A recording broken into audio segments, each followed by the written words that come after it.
Welcome to the ALX Show, where we talk faith, family, and all things real estate. Let's get to it. Hello, and welcome back to another episode of the ALX Show. Today, I have guest Christian Mercado, who works with the ALX team on a daily basis. And today, we're going to be talking about house flipping and best practices Christian has learned over the years, and his expert guidance on how to do that, especially in today's market. So Christian, why don't you give us a quick rundown on your background, introduce yourself to the folks, and then we'll dive in. Yeah, thank you for having me, Brandon. Actually, I got my start in real estate through flipping houses. And also, my first deal was using a hard money lender. So it's kind of funny how it all goes back full circle with Silverton Capital. But the first deal that I did was with a partner, and he was just a friend. He was already doing real estate. And he said, hey, you want to go 50-50 on this house that we purchased from a wholesaler? And so I said, yeah. And we ended up using a hard money loan to do the purchase. And then it was a slim deal, but that kind of really is what established my short, about almost 2-year flipping in flipping. And we did maybe 10 to 12 houses between that point or after that point. So it's a very, flipping is transactional. It's a very active role. There's a lot of things that you have to keep track of. It's like being a project manager. Yeah, I can definitely cover some tips and things that I've seen throughout the whole process. So I'd say, one of the most important things is just how good of a deal are you buying? So there's a couple general rules of thumb that people have. You have like the buying at 70% of the ARV, with the rehab, and just some of these simple numbers that kind of establish your going in. So, and also too, how good the deal is also helps with, any surprises that come up down the line. Because when you're flipping houses, unlike new development and whatnot, if you start ripping away wall, you may find yourself you may find that all the joists are rotted out, or you may find that let's say you do foundation work and you're lifting up the house and the plumbing breaks, and then you have to account for getting a plumbing system if it so there's quite a bit of things that you do account for on the back end, but generally what really helps is just by buying a good deal. If it's a slim deal, you're kind of hoping, I hope nothing else is wrong besides doing any type of cosmetic work. Okay, so tip number 1 is essentially make sure you're getting a good deal, like on the price, on the quality of the house, things like that, right? Just make sure that those numbers are actually making sense, which may seem like an obvious point, but I think there are a lot of variables that can go into what that price and what that deal might look like, but it's really, really important to get that right up front. Yeah, it's real easy to let emotion take over your purchase. You make money when you buy, not when you sell. So it's really important to make sure you stick to your criteria, take emotion out when you're buying. Even if you're just trying to get this first deal, just really focus in on your criteria and just the basics, and view it like that, and then you'll typically be okay. And then back to the numbers, it really goes hand in hand with just knowing what certain trades cost. What the cost is for what piers cost and what an HVAC system is going to cost, because depending how you bought the deal, you're going to walk the property and kind of do a visual and build a scope of work.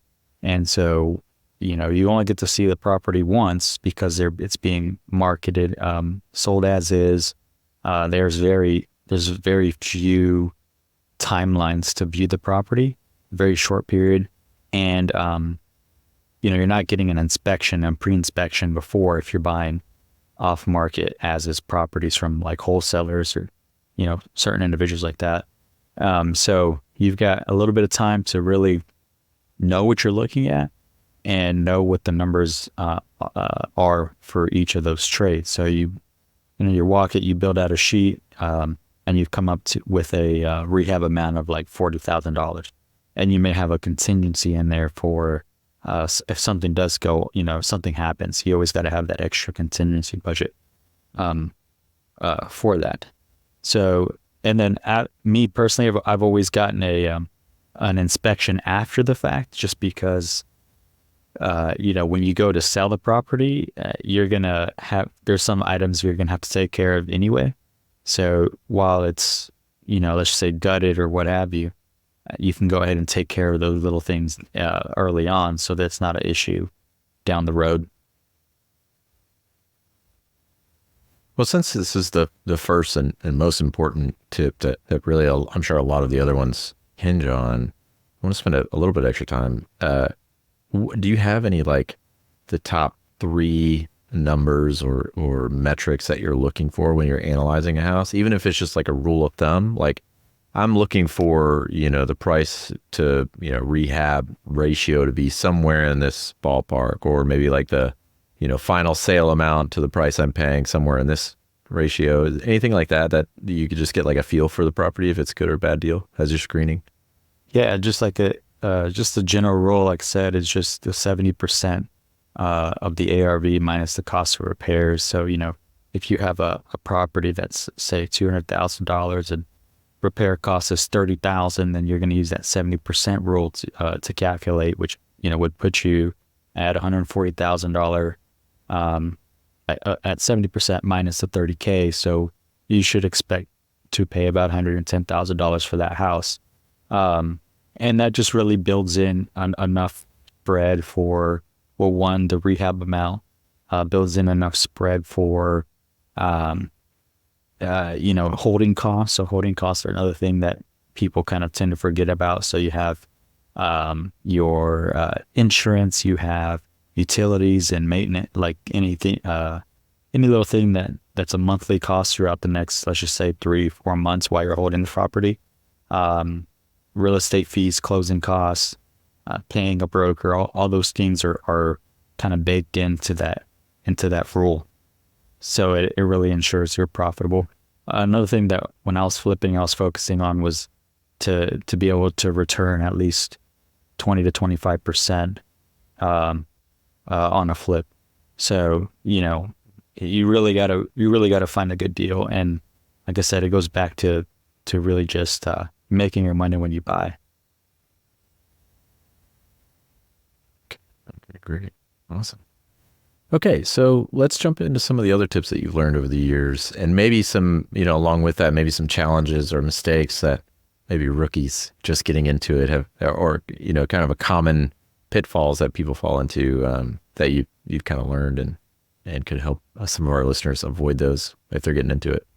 Yeah. Yep. So I think one of the most difficult things is probably just, as I said, it really, you're basically a project manager. So really staying on top of like all the subcontractors. If you don't have your own team, that you've got multiple projects going on throughout the year that you can constantly keep them busy, or you have a full-time staff, you're going to have to really depend on subcontractors that are, would be filed under 1099. So they're not necessarily committed to getting all your stuff done right away, or like, on your schedule, because they have other work that they have to complete as well. So, and one of the things about subcontractors is that they generally don't have the best communication. So you really have to manage that and deal with that on a daily basis. So you may have one trade lined up that's depending on another trade, and that one trade ended up not getting done, and now you got to push out the trade that was pending on it. And so it's all these, it's literally just kind of like it's like a puzzle. You have to, and really, depending on how intense the rehab is, you're just going to have even more of that. So if you're going all the way down to the studs and or you're doing any type of addition or new construction, there's tons of different things that you have to get lined up. You have to do an order, and you have to just, like I said, just manage that whole process. So one of the things I really stress to new flippers is just having, like, well, one thing when it comes to pricing, there's obviously a wide array of prices that you can get from different subcontractors. So what I would do in the past is, like, if I knew I needed to get a roof done, well, I'm going to reach out to 3 different roofers and kind of just get that median price. And then also at the same time, I am seeing just kind of getting a feel for their communication and their sense of urgency, like getting quotes back or just the communication with the quote process, because that's generally going to tell you what there will be like when you're actually doing the job. So those are a couple of things that I'm looking at.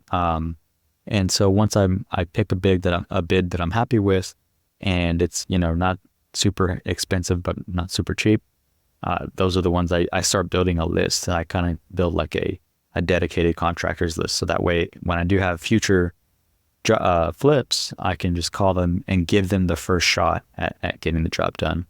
So, building up that contractors list.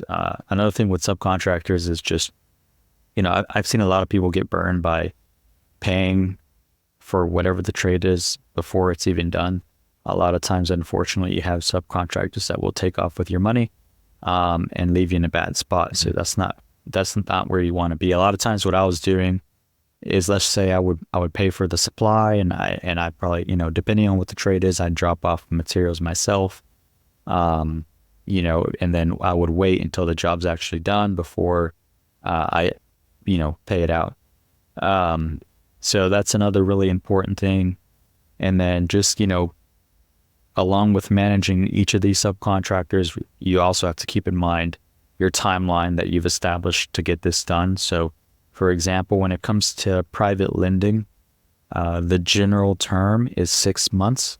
So, it may take you a month or so, depending on how extensive the rehab is, a month or so to get the rehab done, but that's pending that all your subcontractors that you've reached out to and lined up are going to do what they do and say on time. So that's another really important thing to keep in mind. And then another thing too, that it kind of bakes into, where before you purchase, or one thing early on that you're doing on top of, trying to get a good price, is seeing where your comps are coming in at. So do you have 3 solid comparables in the half-mile radius that sold in the last 90 days that you can use on your project? And then another thing too, it can be kind of easy to go overboard and start really doing high-end stuff and let's just say a $300,000 ARV flip. But all the other comps, for example, like if all the other comps in the neighborhood have carpet in the bedrooms, there's no real reason to go put hardwood throughout the entire house. You're just kind of, you got to manage that budget and align it with the most value that you're going to get for that thing you're doing. So it's, a simple ROI. So ensuring you understand like what items you need to really focus on, that may be, kitchen and bath are kind of the top 2 things that you really focus on, and making sure they're lined up with what the other comps are looking like. And of course, feel free to give your own personal touch too. But just, like I said, if you don't need to put really high-end flooring all throughout the house, there's no reason to do so. That's great.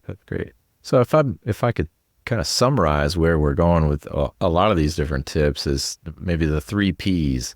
understand your prices, price of the house, price of the materials, price of the labor to fix it, manage the projects. So lots of different projects going on. If I'm understanding the math right, you're saying it takes about 6 months maybe to flip a house, beginning to end. And so if you were doing less, 10 to 12 if you were doing, let's say 10 to 12 in about a year and a half, 2 years, you're managing probably 5 different houses or projects going on at one time. And that can, sure, for a lot of people, if they're not super admin, really good at admin, that could be really hard. And then of course there's people.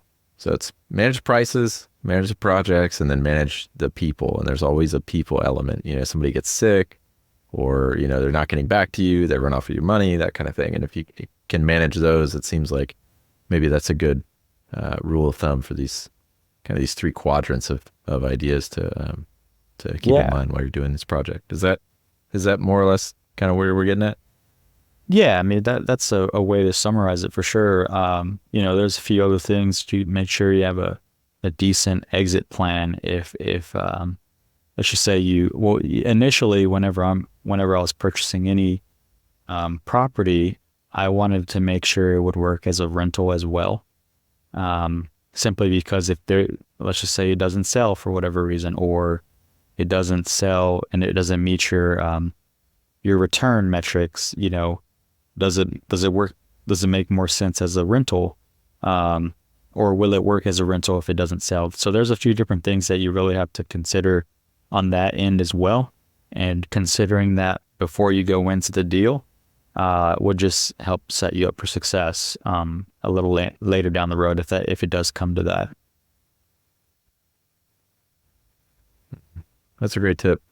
Do you feel that has, before maybe we get into some other tips, I'm curious if the way that the real estate market has been over the last 12 to 24 months, or the way that, the rate environment has impacted the real estate market, has that changed the way that you think about the home flipping process, or just, I don't know, kind of your understanding of how it works? Like how is that, how do you take that into account when you're thinking through, flipping a home now or anything? Does the math still make sense? Is it still a good thing to do? Is it like maybe the hobbyists have kind of left the scene and now it's like just the professionals? Or like how do you think I guess things have changed over the last year or two? Well, one thing I noticed, I still have a lot of friends that are still actively engaged in flipping houses. And one thing they've even said to me is that the houses that they have that they've rehabbed and gone above and beyond have sold pretty quick. But the houses that are, let's just say they bought a house and they thought they can just kind of clean it up and it's just builder grade, those sit on the market for a lot longer. So, in this environment, you got to make sure that your product presents well, and that you touch everything you can, and don't try to be cheap. So, but really that kind of really just ties back into the deals that you're buying and making the numbers work, right? Like, same thing with interest rate. Like it could work still, just really depends on your purchase price. And also depends, like location's going to be another very important key factor. So, there's certain areas in the DFW area or Metroplex that sell better than others. There's also certain price points that sell better than others. If you're flipping a, let's say, maybe $700,000 house, those individuals may not be so concerned about interest rate. But if you are flipping a house that's on that higher end, you would need to make sure it's like done top to bottom, and there's nothing that you kind of try to save money on. Versus on the other end, where the interest rate and price are more of a factor when a seller is buying, and so you may be able to kind of get by with some of your very basic upgrades and whatnot, and be prepared to have some more negotiating on the back end once it is under contract. That's great. Okay, super helpful. Well, what other kind of tips have you seen that have been really impactful for your business over the years? I would say, also if you're building a flipping business, to really find ways to streamline everything. So if you can find a couple suppliers that you're getting all your stuff from, it's a lot easier to, especially if you're doing multiple houses, you can order stuff in bulk and then spread it out through all the houses. Now, you really have to decide what kind of flipper do you want to be? Like, do you want to be a high volume flipper where you're pumping out 50, 60, 70 houses a year? Or do you want to do kind of on the higher end where you're doing maybe 10 houses a year? You're extremely design heavy. You're giving a lot of thought into how everything is designed and just built, versus on the other end, the high volume end where, let's say you're ordering everything from one place, all the vanities come from one place, and all the, you're choosing the same paint colors. It's just like a system and process. So you kind of decide which end of that spectrum you want to be on. And then once you decide that, you can figure out how to, when you're on the left side, there's not a whole lot that you're being consumed with. But when you've got 50 houses a year, you've got a lot going on. So you're going to need to really systematize as much as you can. And that's within your suppliers and with your people, and just with the way you purchase everything the same. Has there been a project management tool or I don't know, process for you that's been really helpful? Like you have a spreadsheet with all the tabs, or you have like a dedicated software that helps you with this? Or I mean, I feel like that'd be like tons of moving parts, not just all the people management or the projects and timelines and things like that, but I mean, just keep track of costs and how much you're spending and how much is going out or planning to come in. Or I mean, it's just a lot to keep up with. Yeah. It is a lot, especially when you're buying all these little things for the house, right? So you may be ordering a vanity for each bathroom, and then you have all these fixtures that you're ordering from Amazon, and there's like tons of little things coming in. So I mean, I've always just used Excel. I mean, I have a repair calculator that I created in Excel, and it kind of just gives you a rough sketch of like, all right, based on this purchase price, based on this rehab, based on these holding costs and then closing costs, this is kind of what I would expect for a profit. And then on another tab, I have a detailed like scope of work budget. So it'll be, I'll have a price for the floor. Like, and again, this kind of goes back to systematizing or averaging what the cost is for each individual item. So like, for example, if I'm spending, say on average $3 or $4 a square foot for flooring, I have that in the line item, and then I have units. So if I know, let's just say any house I walk, let's say one house is 700 square feet, one's 1,000. Well, it's got the formula built into no matter how many units or square feet the house is, if I type that in, and it's going to spit out a number on what that should cost. And so I've done that for all the little line items, for all the majors and the minor, things that are inside the house. I feel like that spreadsheet would be super overwhelming to me.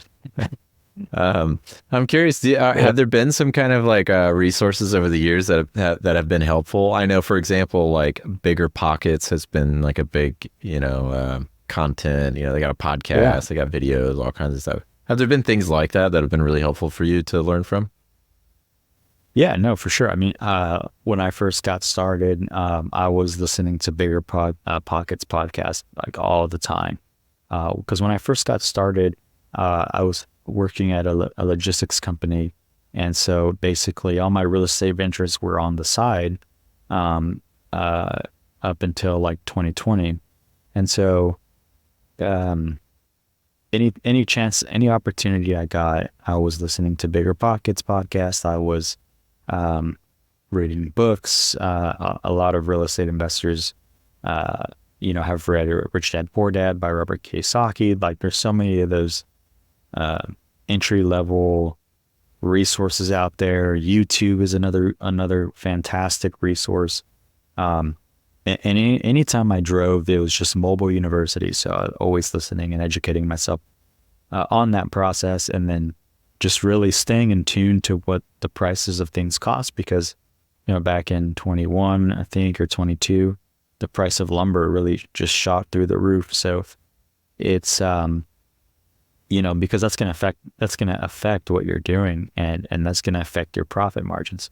So just staying in tune to the market with prices of materials, seeing what the market is doing as far as a whole, is like, what are days on market? If you're looking at a certain house, making sure all your comps look at their days on market and see how long it took to sell. I mean, some houses, they have 5 days on the market, some have 60. So kind of take that into account with your holding costs. And then just constantly, trying to find good labor to have on your team. Great. That's helpful.